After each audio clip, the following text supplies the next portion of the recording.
എല്ലാ ശ്രോതാക്കൾക്കും KKN ചൂലൂർ മീഡിയയിലേക്ക് സ്വാഗതം. ഇന്ന് നമ്മളിവിടെ പറയാൻ പോകുന്നത് ബാധാ വേർപാട് എന്ന വിഷയത്തെ പറ്റിയാണ്.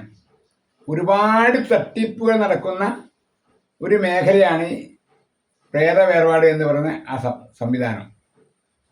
അതൊരു പാക്കേജ് പദ്ധതിയാണ്.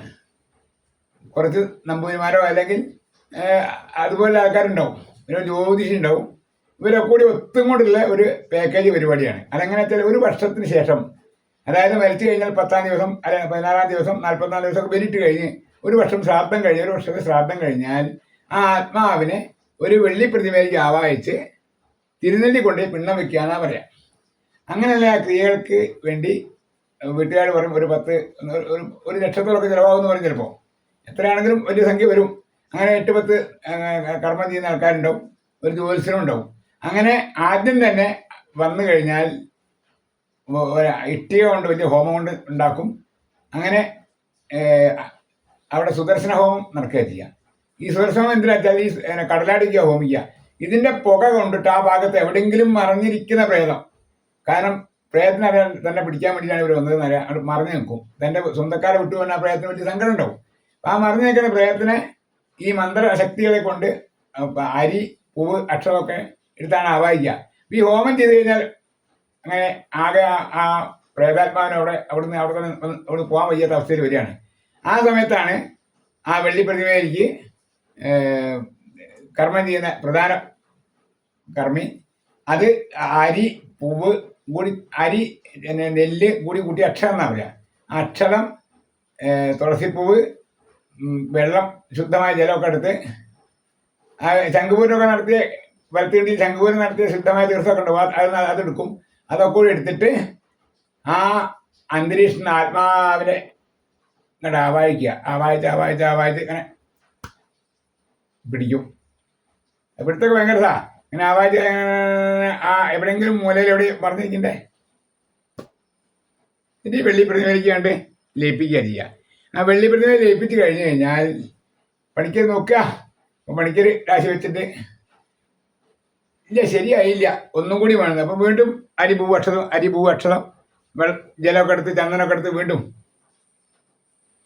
അങ്ങനെ 8-10 പ്രാവശ്യം കഴിഞ്ഞാലും ഈ ആത്മാവ് ഒന്നുണ്ടാവില്ല. അപ്പോൾ എന്തോ ഒരു ഈ കർമ്മി പറയും, എന്തോ ഒരു കുഴപ്പമുണ്ട്, എന്തോ ഒരു വഴിപാട് അമ്പലത്തിൽ അദ്ദേഹം കൊടുക്കാണ്ട്, അതുകൊണ്ടാണ് വരാത്തതെന്നും.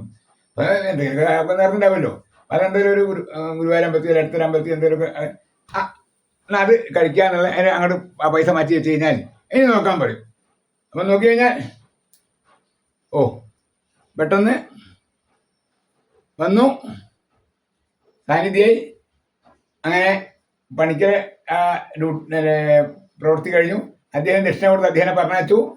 പിന്നെ ബാക്കിയുള്ള എല്ലാവരും കൂടിയിട്ട് എന്ത് ചെയ്യും, ഈ പ്രേതത്തിനെ ശുദ്ധീകരിക്കാനുള്ള ക്രിയകളാണ്.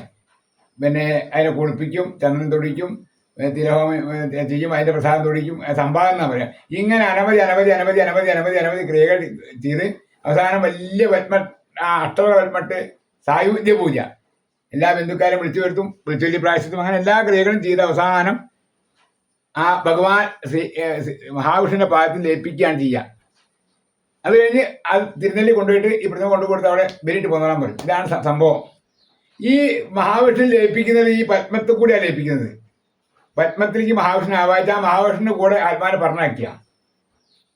ഇവിടെയൊക്കെ ശരിക്കും നമ്മൾ സൂക്ഷ്മമായി ചിന്തിച്ചു നോക്കിയാൽ ഭയങ്കര തട്ടിപ്പുകളാണ്. കാരണം ഒരു ആത്മാവാണ് മനുഷ്യൻ്റെ ഉള്ളിലെ, ആ ആത്മാവ് വേറെ ആത്മാവിനെ ആവാഹിക്കുക എന്നൊക്കെ പറഞ്ഞാൽ പിന്നെ ഇവിടെ ദൈവത്തിനുണ്ടായ പ്രസക്തിയുള്ളത്. ഈ ആത്മാവിനെടുക്കുന്നത് ഈ കർമ്മം ചെയ്യുന്ന അദ്ദേഹത്തിൻ്റെ ഉള്ളിൽ നിന്നാണ് ഇങ്ങനെ ആവാഹിച്ചെടുക്കുന്നത് ഈ ദൈവത്തിനെ. ആ ദൈവത്തിലേക്കാണ് അതേമാതിരി ആത്മാവിനെ ലയിപ്പിക്കുന്നത്.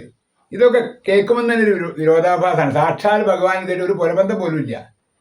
അപ്പം ശരിക്ക് അതായത് ഞാൻ പറഞ്ഞ മനസ്സിലാവുന്നുണ്ടോ, ഈ ശാന്തിക്കാരൻ കർമ്മം ചെയ്യുന്ന ആൾ അദ്ദേഹത്തിൻ്റെ ഉള്ളിൽ നിന്നാണ് ഈ ചൈതന്യം എടുക്കുന്നത്. സാക്ഷാൽ മഹാവിഷ്ണു അദ്ദേഹത്തിൻ്റെ ഉള്ളിൽ നിന്നാണ് എടുത്തിട്ടാണ് ആവാഹിച്ചിട്ടാണ് ഈ പത്മത്തിലേക്ക് ചൈതന്യം ഉണ്ടാക്കുന്നത്. ആ ചൈതന്യത്തിലേക്കാണ് നമ്മൾ പ്രതിമയിൽ വെച്ച് ആ ആത്മാവിനെ ഈ ജീവനിലേക്ക് ലയിപ്പിക്കുന്നത്. അപ്പൊ ഈ കർമ്മം ചെയ്യുന്ന അദ്ദേഹം മഹാവിഷ്ണുവായി മാറുകയാണ് അവിടെ. അപ്പം സാക്ഷാൽ മഹാവിഷ്ണു ഒന്നും അറിയില്ല. അപ്പം അങ്ങനെ ഒരുപാട് തട്ടിപ്പുകൾ ഇങ്ങനെ പല പേരിലും നമ്മുടെ സമൂഹത്തിൽ നടക്കുന്നുണ്ട്.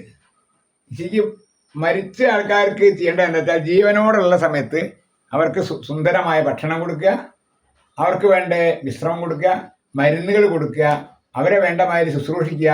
ഞങ്ങളൊക്കെ വല്യച്ചാലെ വല്യമ്മയെ കൂടെ ഉണ്ടേ അല്ല അവരെ കൂടെ അവരെ നമ്മൾ ചേർത്ത് പിടിച്ച് അവർക്ക് വേണ്ട കാര്യങ്ങൾ നമ്മൾ ചെയ്തു കൊടുക്കുക, അവരെ നമ്മൾ ശുശ്രൂഷിച്ച് കൊണ്ടുവരിക. അതാണ് ഏറ്റവും വലിയ അവർക്ക് ചെയ്യാവുന്ന കാര്യം. പിന്നെ അങ്ങനെ വേണമെന്നുണ്ടെങ്കിൽ അവസാന നിമിഷം വരെ ഭാഗവതം വായിച്ച് ജപിച്ചു കൊടുക്കുകയെ അങ്ങനെ എന്തെങ്കിലുമൊക്കെ മരണ സമയത്ത് അങ്ങനെ ഒരു നല്ല കാര്യങ്ങളൊക്കെ ചെയ്തു കൊടുത്ത് വേണേ നല്ല അവർക്ക് സുന്ദരമായിട്ട് ഈശ്വര സ്മരണയോട് കൂടി മരിക്കാനൊരു അവസരം ഉണ്ടായി കൊടുത്തു കഴിഞ്ഞാൽ അവർക്ക് മോക്ഷം കിട്ടി. പിന്നെ ഈ ജാതി നമ്പൂതിമാര് അവരെ വരെ വിളിച്ച് വരുത്തി കണ്ടമാനം പൈസ വാക്കിയിട്ടോ അല്ലെങ്കിൽ സദ്യ നടത്തി നാട്ടുകാരെ കൊണ്ട് ഗംഭീരയ്യേ മക്കള് ഗംഭീരമായിട്ടോ അവര് വേണ്ട മാതിരി അടിന്തലൊക്കെ നടത്തിയേ ഗംഭീര സദ്യയായിരുന്നേ വേർപാടൊക്കെ നടത്തി 10 ലക്ഷം ചിലവാക്കി തിന്നണ്ടി കൊണ്ടുപോയി പിണ്ണം വെച്ചെന്നൊക്കെ പേരിന് വേണ്ടി ചെയ്ത് ആത്മാവിന് യാതൊന്നും കിട്ടാൻ പോയില്ലെന്ന് മാത്രമല്ല ആത്മാവ് ഗതിയില്ലാത്ത അവസ്ഥയിൽ വരും. കാരണം ജീവനോടുള്ളപ്പം വളരെ വളരെ കഷ്ടപ്പെട്ട് ഇവരൊക്കെ ശപിച്ചിട്ടാവും അത് മരിച്ചിട്ടാവുക. അപ്പം ആ ശാപം ഒരു കാലത്ത് മാറ്റാൻ പറ്റില്ല. എന്ത് വേറെ നടത്തിയാലും ആ ജീവനോടുള്ളപ്പോൾ അവരനുഭവിച്ച ദുരിതത്തിന് പരിഹാരമാവില്ല. അതുകൊണ്ട് നമ്മളെല്ലാവരും ചിന്തിക്കേണ്ട കാര്യം നമ്മളെല്ലാവരും നമ്മൾ ജീവനോടുള്ളപ്പം നമ്മുടെ അച്ഛനെയും അമ്മേനെയും നമ്മളെ ഗുരുവാരന്മാരെ വേണ്ട മാതിരി നമ്മൾ ശുശ്രൂഷിക്കുക, അവർക്ക് വേണ്ട കാര്യങ്ങൾ നമ്മൾ ചെയ്തു കൊടുക്കുക, അവർക്ക് വേണ്ടൊക്കെ ചെയ്തു കൊടുക്കുക. അതാണ് ഏറ്റവും വലിയ ഈശ്വര പൂജ എന്ന് പറയുകയാണ്. ഇനി നാളെ വേറെ വിഷയമായിട്ട് നമുക്ക് കാണാം.